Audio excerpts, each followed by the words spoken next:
Et en attendant, nous recevons Charles Guillot, pionnier dans le milieu de la radio chrétienne et formateur à la communication radiophonique sur le continent africain. Quant à Jean-Louis, s'il n'est en aucun cas un marchand du temple, il nous explique néanmoins l'origine de cette expression. Puis nous partirons en Arabie Saoudite, le plus grand pays de la péninsule arabique, avec Hélène qui fait le point sur la liberté de religion. Attention aux âmes sensibles, Francis nous présente une œuvre de Goya quelque peu effrayante. Et enfin, Mercioni Martorano, le jeune auteur, compositeur et interprète, nous présente son dernier album, Marche devant moi. À qui s'adresse-t-il? On le verra tout à l'heure. Bonjour à tous. Bonjour Francis. Bonjour Paul. Et quand on m'a proposé un travail d'évangélisation parmi les jeunes, j'ai trouvé que c'était une perche merveilleuse, et c'est ainsi que je suis entré dans la Ligue pour la lecture de la Bible pour être le responsable de cette maison de camp de vacances dans un coin merveilleux en Cévennes. C'est très beau, c'est le soleil, de la chaleur. Que des bons souvenirs apparemment. Pays superbe. Dans le sud de la France, à Sumène, un petit village avec une merveilleuse maison. On a pu accueillir donc des jeunes de toutes les régions de France et même de l'étranger quelquefois. Et c'est pareil, ça vous l'avez fait pendant une petite dizaine d'années. Et puis alors, la radio, vous êtes tombé sur la tête. Comment ça s'est passé? Alors, c'était justement les gens de la radio qui travaillaient sur Radio Monte Carlo, c'est une organisation internationale qui s'appelle Trans World Radio, qui ayant appris que j'avais travaillé parmi les jeunes et cette organisation voulait donc lancer un programme pour les jeunes. Ils se sont dit, Charles et l'homme pour la circonstance, puisqu'il a travaillé avec les jeunes, il doit savoir faire des programmes de radio pour les jeunes.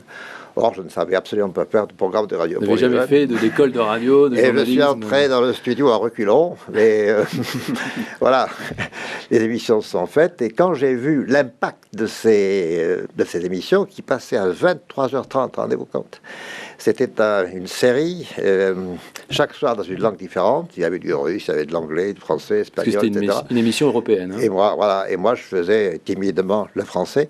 Quand j'ai vu le courrier qu'on recevait, parce qu'à l'époque, il n'y avait pas Internet, il n'y avait pas tous ces moyens-là de communication qu'on a aujourd'hui, mais des montagnes de courriers. Quand même, avant de parler de l'impact, on va y venir sur l'impact, mais parlez-nous quand même de l'émission, parce que là, on remonte donc en 1971, et donc votre émission s'appelle Euroclub. Alors, ça s'appelait Euroclub. Ça s'appelait Euroclub. Alors moi, je connaissais le Club Dorothée, le Club de 5. Mais c'est pas le même. C'était pas le même style.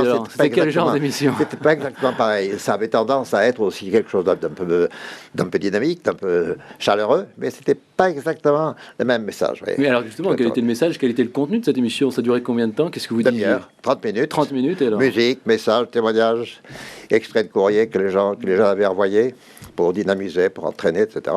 Et alors, quand même, quand j'ai vu donc l'impact de cette émission, et quand on m'a proposé de devenir le directeur de la branche française de cette organisation internationale, j'ai hésité un petit peu, parce que les gens de ma paroisse n'avaient pas envie de me laisser partir, mais j'ai quand même fini par dire oui. Et c'était en... les années 80. Ouais, non, avant ça, mon cher. C'était en là, je ne pouvais pas le savoir. Hein. 1971, qui voulait tout savoir. Voilà. Je sais pas là. Voilà. Alors, vous avez parlé de RMC, les émissions étaient diffusées effectivement sur RMC. Il y avait aussi d'autres radios, je crois, qui le diffusaient. Alors, sur RMC, on travaillait aussi sur Europe numéro 1, sur RTL, et puis alors, un tout petit peu en Afrique déjà. L'Afrique commençait à être intéressante, enfin à m'intéresser plus exactement, et on avait fait quelques programmes, et c'est là qu'on s'est aperçu que pour diffuser des programmes européens en Afrique, il fallait avoir beaucoup de souffle et beaucoup d'inconscience, parce que des programmes faits par les Européens pour l'Afrique, c'est pas exactement ce qu'il faut.